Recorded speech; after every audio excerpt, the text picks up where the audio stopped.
Hey everybody, AcedTyler here. Welcome back to Let's Play Diddy Kong Racing. In the last episode, we got the first piece of the Whizbig amulet, and in this episode, Taj has another challenge for us. And this race is going to be the Hovercraft Challenge. So I guess, like I said, Taj will challenge you to a race at very random times, like whenever you either exit the world, or actually if you turn on the game and then load up your file, then he can actually come to you. He can actually do that in either one of those times, or for any of those times. It seems kind of random, I know.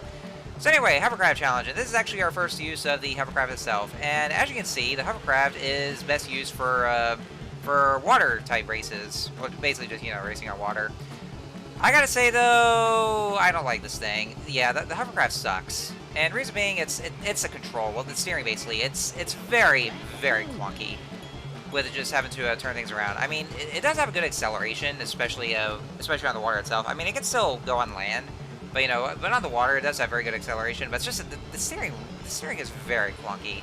So that's where you just have to it might take me to use to, but it just sucks like that. So especially when you're racing, and especially in these tougher challenges, and then you have to do like your very best trying to fight the steering itself. I mean, probably not as terrible as some of the other ones I know. Like I'm actually thinking of that of Diddy's jet barrel and Donkey Kong 64. That control is very clunky, of course. So yeah, it's the Hovercraft sucks. Is basically what I have to say. So, yeah, for these a couple of challenges, they'll be taking place in some different pathways. So yeah, like always, just follow the N64 flags because that's basically the correct path. And we actually do get to see more of the overworld. Because that's actually the island area, the beach area, but that's actually not going to be the next world we're going to be doing.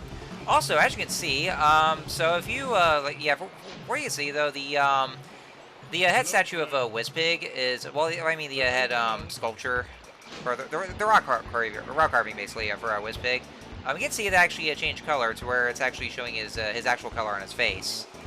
And because of that, whenever you collect pieces of the amulet, then you'll see that a part of the color will start changing to Whizbig's regular color on the on his mountain carving itself, which is honestly kind of like actually his face kind of does look like Gruntella's lair from Banjo-Kazooie, but yeah, each time you win a piece of the amulet, then you'll see the color going in on that carving right there on that mountain, and so yeah, it'll actually color more for each time you get the amulets.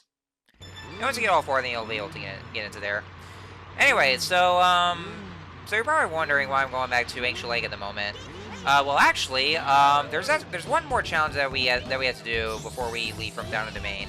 There is, of course, a battle challenge, and I actually never got to show that off though beforehand. But as you can see here, there's a key that's right there. And what is the purpose of that key, and why is it there, you may ask? Well, actually, what we have to do is that we can just collect that key. Here we go. And then all we got to do is just return to the lobby. And then this thing. So yeah, I never got to show that beforehand, but here we have a locked door. And obviously enough, we actually do need a key for that. And so after you, you can actually do that anytime you want to though, but for each one of those racetracks in each of the worlds, they will have one single key that is hidden in certain locations. And so the first one is going to be located in Ancient Lake. And so once you collect that key that is required for this door, then you actually go in, and this is a battle course. And this one is called Fire Mountain, or Fire Mountain, actually. I wouldn't say it actually is a battle course. I mean, it's considered to be a battle course, but it's actually not so much, though, because it comes with different challenges. But there's also a couple others that are basically like battle courses, kind of like the ones in Mario Kart. So, Fire Mountain. For this challenge, what we have to do is that we have to, right in the center of the lava crater, there are eggs. And you have to bring the eggs over to your own nest, and the other player is about to bring their eggs over to their own egg nest. And then if you pick one up and then you drop it to your own nest, and then you have to wait for it to hatch. And you'll see on the screen below your portrait, or at least in my case, Diddy's portrait. It'll actually be kind of flashing a bit like transparently, and then it'll be constantly doing that. But once it shows the once it shows the full picture like that right there, that shows that the egg has already hatched. And you have to be the first to hatch all 3 eggs, and then whoever manages to hatch all 3 eggs first is the winner. And so yeah, just make sure you do that. And well, one thing to be careful though is that you actually can steal eggs from your opponents, but your opponents will also try to do the same as well. So yeah, you actually do that, take their eggs, and then just bring it over to your own nest. And of course, you can actually just use the rocket or the or that invincibility power up to stun your opponents. But one thing you do want to be careful though is that yeah, the other racers can steal your own eggs as well, and so you want to hurry and try to get one of their eggs before that hatches, of course, and then just bring it back over to you. And of course, once the racers will have at least 2 eggs, and we'll try to hatch the 3rd egg. And of course, like before that's where you do want to hurry and get that or pick up that egg and try to get over to the net or get over to the nest before that happens.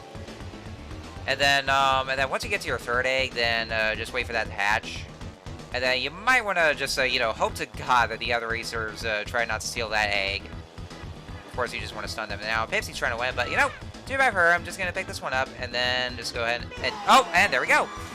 Yeah, luckily enough, yeah, you can try to, just bring the egg over, and then just in case anybody tries to steal your egg, just pick up the other egg from the other opponents. And then just put that out. Or actually, if you have the 3rd egg hatch before the others could actually get to the egg, then it'll just immediately hatch, and then there you go, that's first place. And so, each time you win this battle course, you get... Wait for it. This one. Another amulet. This is a TT amulet, so we have a piece of that, and we have 3 more to collect. So yes, along with the Whispig amulets, we have TT amulets that we'll be getting, and those are actually, just like the Whispig amulet, it actually is required for you to actually fully beat the game. But we'll have to see much later on, because we can't really see what there is right now at the moment, but we'll see much later on. Alright, so the last thing, yeah, I never got to tell you guys that you actually talk to Teacher here, and then you check your current status here. And of course, you want to turn on or turn off the time trial, or if you want to do time trial mode. So there's what we have so far. And then, last but not least, well, actually, the very last thing we can do is the trophy race that we have now unlocked after beating the boss for the 2nd time. Oh, yeah, Taj's pictures on the boss door. We're actually not going to be doing the trophy race just yet, though, because, well, we've been in Dino Domain long enough, actually. But yeah, we'll cover the trophy race later on. Actually, we'll do that after we beat Whispig for the first time. And yeah, I say first time because there's actually other things about him, but more on that a little later. But yeah, the trophy races, they also are required for you to beat the game. Well, at least beat the adventure mode. But yeah, like I said, we're not gonna do that just yet, though. We'll just wait until after we beat all 4 of the worlds and then beat Whispig, and then I guess kind of have as a recap or just as a reflection of our past adventures, and we can beat those, do the trophy races. But yeah, that'll be much later. And also, yeah, as you saw, when I got back to Ancient Lake, you can see that we had the options to choose different vehicles. So yeah, like I said, after you beat each of the races, we'll actually beat both the regular race and the Silver Coin Challenge, and then beating the boss. And then if you go back to the racetracks, then you can actually choose between different vehicles instead of just the default one, like the car, for instance. You can choose hovercraft or the airplane. And some of those racetracks, when they have their own cars by default, they actually do have some certain pathways that will require you to use certain vehicles, like the airplane. Alright, so we just picked out the overworld balloon. Some of the balloons in the overworld can be a bit hidden, but yeah, I just want to look out for them. Alright, so with that, I think that should about do it. And yeah, I know it's 8 minutes long, but the next thing we're going to do is that we're going to be heading to our next world, which requires 2 balloons. So I'm going to be going in that order, and the next one's going to be Snowflake Mountain. So next time on Let's Play Diddy Kong Racing, we are going to enter our next world in Snowflake Mountain. So until then, see you guys later.